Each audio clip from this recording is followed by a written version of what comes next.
Bonjour les amis, j'espère que vous allez bien et bienvenue dans ce nouveau tutoriel dans lequel on va voir les attributs des éléments de la vue formulaire. Mais avant de commencer, on va traiter le petit souci qu'on avait l'autre fois avec le traitement d'un étudiant à l'état finished. Le problème c'était le retour de warning qu'on avait l'autre fois. Ça marche que avec le décorateur onChange. Lorsqu'on change un champ dans le formulaire, il va déclencher le warning. Mais avec notre traitement, on effectue des écritures write au niveau de la base de données. Donc le changement est fait à travers l'ORM. Et du coup, le warning ne marche pas. Pour cela, j'ai importé la classe validation error de Odoo et voilà, comme vous voyez, j'ai utilisé cette classe pour retourner mon message. Aussi, j'ai ajouté le self-insure1 pour assurer que le traitement va s'exécuter seulement sur un élément. Et voilà, je vais vous montrer après ces changements qu'est-ce que j'obtiens.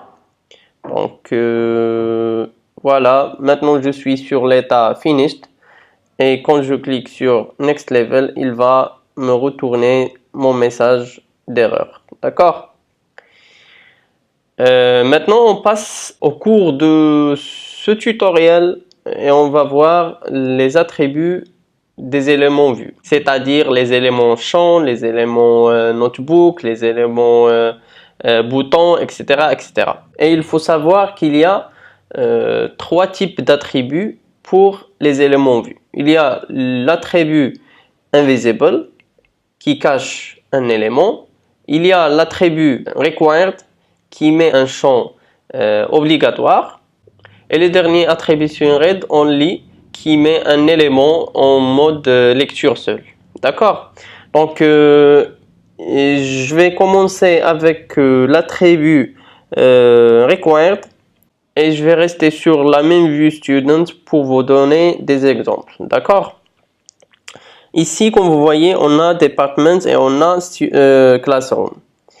Imaginons par exemple lorsqu'on sélectionne un département pour l'étudiant, on doit obligatoirement spécifier à quelle classe il appartient. Et du coup, le champ classroom doit être obligatoire. C'est ce qu'on va faire avec la TTRS. Donc le traitement, il va s'appliquer automatiquement au niveau de la vue. Il n'y en a pas d'un traitement RPC. Tout ce qu'on a, il va s'exécuter automatiquement au niveau de la vue. D'accord? Donc, je vous montre ici dans la vue student. Je vais voir le champ classroom ID. Dans ce champ, je vais ajouter un attribut ATTRS. Et cet attribut, il est de type dictionnaire. Donc, j'ajoute le dictionnaire. Je vais donner la clé required. Et la valeur, ça va être une liste de conditions. Pour moi, j'ai une seule condition, c'est que lorsque j'ai le département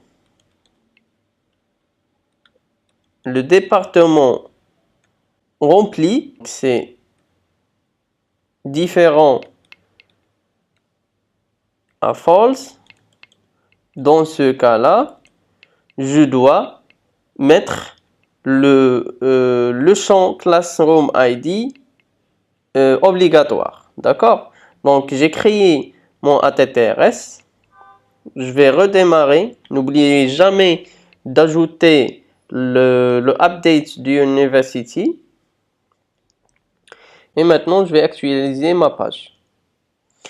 Alors, comme vous voyez ici, j'ai le champ classroom en couleur bleue, c'est-à-dire il est obligatoire. Si je vais supprimer le département, c'est-à-dire la valeur des départements maintenant est false, donc le champ classroom n'est pas obligatoire. C'est juste une idée aléatoire bien sûr, vous pouvez appliquer ça sur des idées plus pratiques que ça. Donc maintenant, je peux sauvegarder. Si je choisis un département, il va être obligatoire. Si je supprime, voilà, si je supprime la classe et je vais sauvegarder, il va me donner que la classe est obligatoire. D'accord? Donc c'est la première idée. C'est l'idée d'utiliser la clé required de l'attribut. Maintenant, je vais appliquer une autre idée. C'est que, par exemple, ici, j'ai une adresse, c'est bien, et j'ai une carte nationale, une identity card. Par exemple, imaginons qu'on va entrer l'adresse qui existe dans la carte nationale. Et du coup, si on n'a pas une carte nationale de l'étudiant, c'est pas la peine d'insérer l'adresse. Donc moi, je vais ajouter un attribut au champ adresse afin de le cacher qu'on n'aura pas une carte nationale. Donc ici, dans l'adresse, je vais ajouter la TTRS. La même chose, je vais copier la structure de la TTRS pour gagner un petit peu de temps. Ici, je vais le mettre invisible au cas où la carte nationale, la carte d'identité nationale égale false. D'accord? C'est-à-dire, lorsque la carte nationale est vide, on va cacher l'adresse. Si on a la carte nationale, on va afficher le champ adresse pour entrer l'adresse qui existe dans la carte nationale. Je redémarre mon serveur. J'actualise la page. Et voilà. Maintenant, pour l'instant, on a une carte nationale. Et du coup, on a le champ adresse visible. Si je vais retirer le code de la carte nationale, je sauvegarde.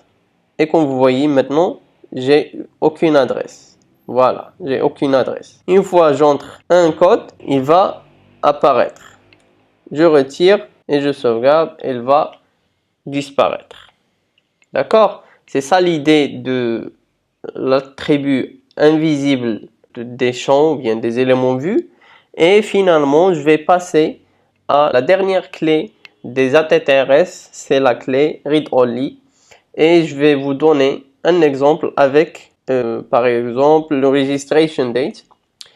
Imaginons qu'on a par exemple un étudiant, lors de l'inscription, on lui donne la date d'inscription. D'accord?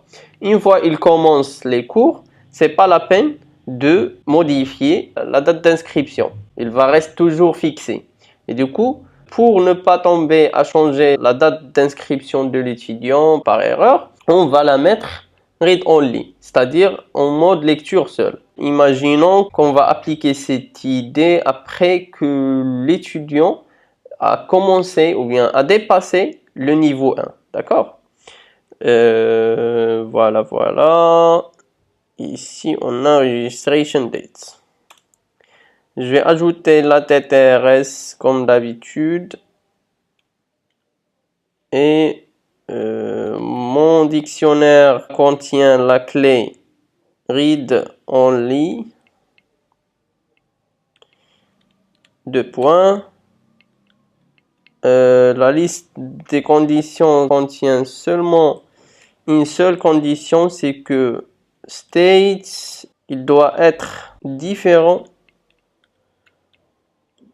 à L1, c'est-à-dire le level 1. Maintenant, je redémarre.